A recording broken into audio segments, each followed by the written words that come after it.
Apa beza Public Gold dengan syarikat emas yang lain? Baru-baru ini saya ada terima satu soalan daripada penyimpan emas. Apa beza syarikat X dengan syarikat Public Gold? Kalau anda mahu tahu tentang produk syarikat emas X, anda perlu tanya dengan ejen syarikat tersebut.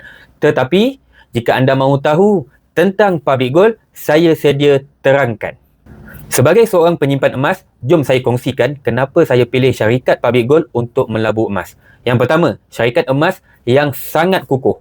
Public Gold adalah syarikat pengeluar emas pelaburan terbesar di Malaysia sejak 2008 lagi.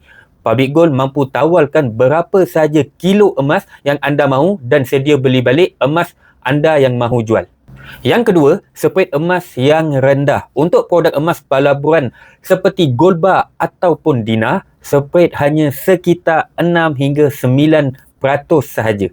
Yang ketiga, cawangan jual beli yang banyak. Public Gold ada 18 cawangan di seluruh Malaysia dan sudah ada 5 cawangan di Indonesia.